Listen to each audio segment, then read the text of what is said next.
Hi everyone, welcome city by Supercat. मेरा नाम है काश शुक्ला। सीयूटी यूजी का एग्जाम जो है बहुत पास आ रहा है आप लोगों के लिए। और यहाँ पर तीन सब्जेक्ट टेस्ट देखे जाते हैं। एक तो है एक टाइप का सब्जेक्ट टेस्ट है लैंग्वेज टेस्ट, दूसरा है डोमेन टेस्ट और तीसरा है जनरल टेस्ट।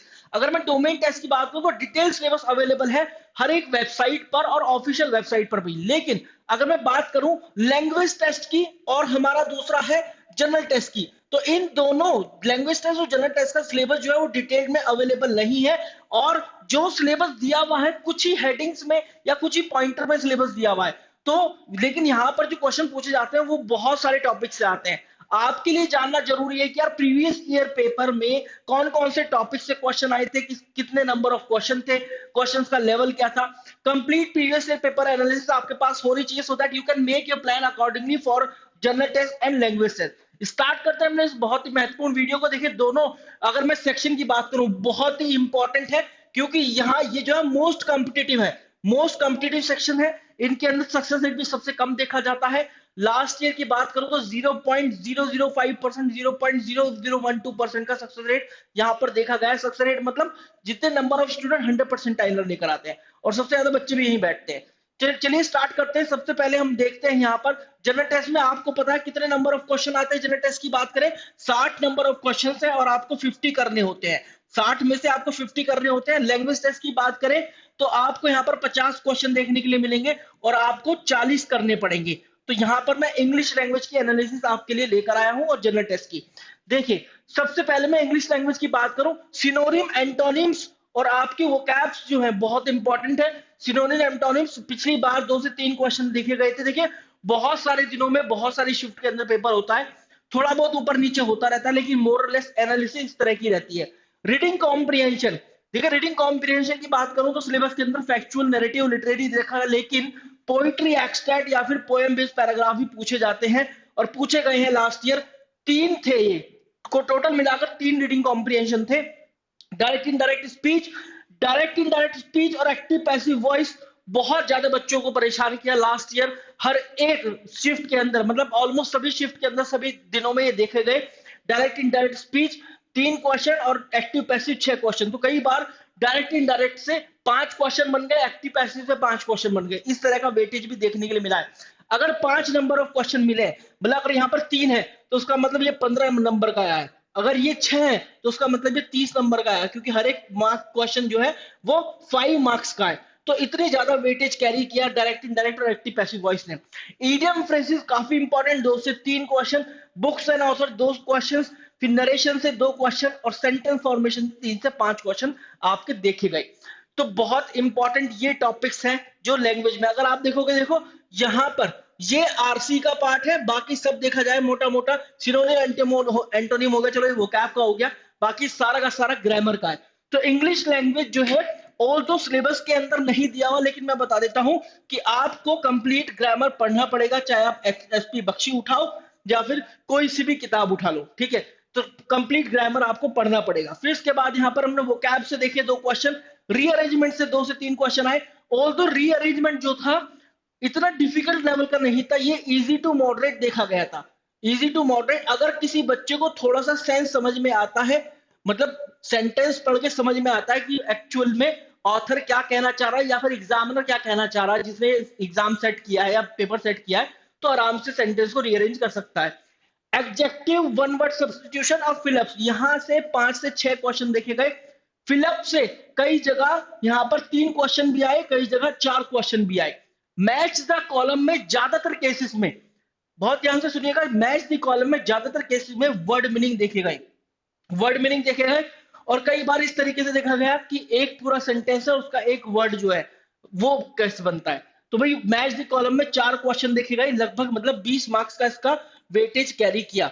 स्पॉटिंग एरर यहाँ पर 2 क्वेश्चन देखे गए, कई शिफ्ट के अंदर 3 भी आए हैं, कई शिफ्ट के अंदर 4 भी आए हैं। और कई जगह जो है स्पेलिंग एरर, मतलब स्पेलिंग एरर आया तो कई जगह स्पॉटिंग एरर भी आपसे पूछा गया है। तो ये दोनों के दोनों इंपॉर्टेंट है, काफी इंपॉर्टेंट है, आप ध्यान रखिएगा।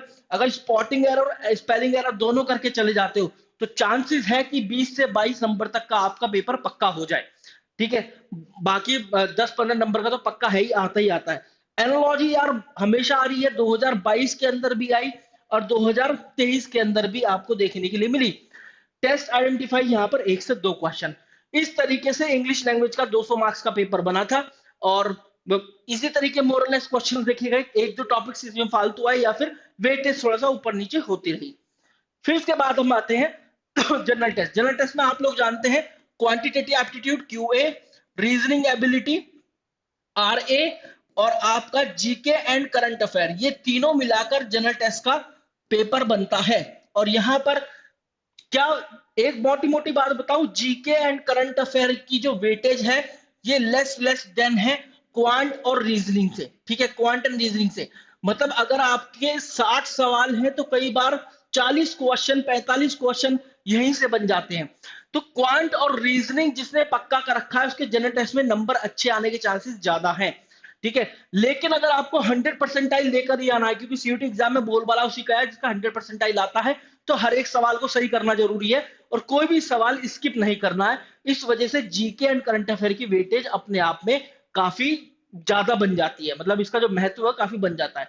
तो यहाँ पर देखिए ये रीजनिंग वाला सेक्शन है आप जिसको देख रहे हैं, यहाँ पर blood relation, direction sense test, इस तरीके से क्वेश्चन आते हैं। कई जगह डायरेक्शन सेंस टेस्ट के क्वेश्चन आए, कई जगह ब्लड रिलेशन का है, कई जगह एक एक दो दो दोनों से देखे गए। 3 क्वेश्चन मतलब 15 number. Coding decoding 3 question. Coding decoding काफी आसान पूछी गई, कई जगह लेटर बेस्ड कोडिंग थी, कई जगह वर्ड बेस्ड कोडिंग थी, काफी आसान थी। क्लॉक से क्वेश्चन आए 2 क्वेश्चन। पजल काफी आसान थी, पजल में मतलब मैं बताऊं अगर ये कोई 4 या फिर 5 लोगों का अरेंजमेंट ये भी पूछा गया है सिटिंग अरेंजमेंट की फॉर्म में, एक क्वेश्चन। कैलेंडर, लेकिन यहाँ पर ये है कि बच्चा पूरा सॉल्व करता है लेकिन उसको सवाल एक का ही देना होता है आंसर, ज्यादातर केसेस में ये देखा जाता है। बैंकिंग की बात करें तो वहां पर एक पजल पर 5-5 क्वेश्चन आते हैं, लेकिन यार वो पजल भी काफी बड़ी होती है। कैलेंडर एक क्वेश्चन, मिसलेनियस कुछ एक दो बचते हैं तो उनसे एक क्वेश्चन पूछा गया। तो इस तरीके से रीजनिंग आपका देखा गया। फिर वहां पर परसेंटेज, जहां पर देखो अब हम आते हैं क्वांटिटेटिव एप्टीट्यूड। ये जो मैंने शिफ्ट का पेपर उठाया इसके अंदर क्वांटिटेटिव एप्टीट्यूड का पोर्शन ज्यादा था। परसेंटेज को आपको पता है बेसिक है, परसेंटेज फाउंडेशन है पूरे क्वांटिटेटिव एप्टीट्यूड का। 3 से 4 सवाल, रेशियो एंड प्रोपोर्शन के 4 से 5 सवाल, प्रॉफिट एंड लॉस के 4 से 5, हाइट एंड डिस्टेंस से 3 से 4। यहाँ पर बात यह है कि height and distance, geometry, algebra है ना, ट्रिग्नोमेट्री, इन सब से सवाल आते हैं तो सबको पढ़ना जरूरी है। तो आप देख लीजिए हाइट एंड डिस्टेंस से सवाल है 3 से 4, फिर ज्योमेट्री से 3 से 4 क्वेश्चन यहाँ देखने के लिए मिल गए। मेंसुरेशन से 4 से 5 सवाल है। मेंसुरेशन यह ध्यान रखिएगा फॉर्मूला बेस्ड, कम एक बार फॉर्मूला लगाओ और आंसर पाओ, इस तरह के होते हैं। लेकिन ऐसा बहुत ही रेयर पूछेगा या फिर अगर आपके मतलब ये तो भाग्य की बात है, आपके लक की बात है कि अगर रेक्टेंगल का एरिया या पेरीमीटर पूछ लिया या स्क्वायर का एरिया पेरीमीटर पूछ लिया। कई बार जो है जो टिपिकल रोम्बस वगैरह जो होते हैं, सर्किल वगैरह जो होते हैं, स्फेयर जो होते हैं 3D, वहां से क्वेश्चन काफी बनते हैं। लेकिन फॉर्मूले आपको लर्न होने चाहिए, जितने आप फॉर्म प्रैक्टिस करोगे इन पर बेस्ड क्वेश्चन, फॉर्मूले अपना आप याद हो जाते हैं। 4 से 5 क्वेश्चन। एसआई सीआई बहुत ज्यादा डिफिकल्ट नहीं, 4 से 5 क्वेश्चन थे। डेटा इंटरप्रिटेशन 3 से 4। Data interpretation not such as banking SSC वाला लेवल, काफी आसान, बस डेटा को इंटरप्रेट करना है, आपको देखना है वहां पर कैसे जोड़ घटा करना है, एवरेज कैसे निकालना है, परसेंटेज कैसे निकालना है, आप आंसर निकाल सकते हैं। फिर इसके बाद यहाँ पर हम करें जीके एंड करंट अफेयर की बात। भाई बुक्स, भाई फ्रीडम फाइटर इस तरह से आता है, हिस्टोरिक मूवमेंट्स थे, location of reverse, relation between import and export, revolution in India, invention and discoveries. ये यहाँ मुझे अब भी याद है कि वो हम याद कर लेते ना, फॉर्मूला ईट पर नाचे इलेक्ट्रॉन की टॉमसन ने करी और प्रोटॉन की रदरफोर्ड ने करी, है ना, चैडविक ने करी उसकी ईट पर नाचे, इस तरह से कहा था न्यूट्रॉन की। तो फिर यहाँ पर इस तरह के सवाल पूछे गए थे। नॉन कोऑपरेटिव मूवमेंट से सवाल था, cities and in their nicknames, Jaipur जो है पिंक सिटी, इस तरीके से सवाल था। फिर यहाँ पर ऑर्गेनाइजेशन देयर हेडक्वार्टर्स, भाई इसरो का हेडक्वार्टर कहाँ पर है, इस तरीके से पूछा जाता है ना। या कोई WHO का जैसे इंटरनेशनल ऑर्गेनाइजेशन है उनकी बात कर ले, वो भी आ सकते हैं। फिर नेशनल पार्क से क्वेश्चन थे, नोबल प्राइज से थे। उस समय जो है ओलंपिक की बात चल रही थी, तो भाई ओलंपिक के गोल्ड मेडलिस्ट की लिस्ट आई थी, बुक्स एंड ऑथर थे। स्टेट एंड कैपिटल जो भी न्यूज में थी वहां से स्टेट एंड कैपिटल बनते हैं। नोबल प्राइज उस समय मिले थे लोगों को, तो फिर वही नोबल प्राइज से क्वेश्चन थे। तो आप देख पा रहे हो ये सारे सारे रिसेंट इवेंट जो है करंट अफेयर और स्टैटिक जीके उन्हीं से रिलेटेड आ जाता है। स्टैटिक जीके भी जो भी करंट अफेयर या न्यूज रहती है ट्रेंड के अंदर, ठीक है।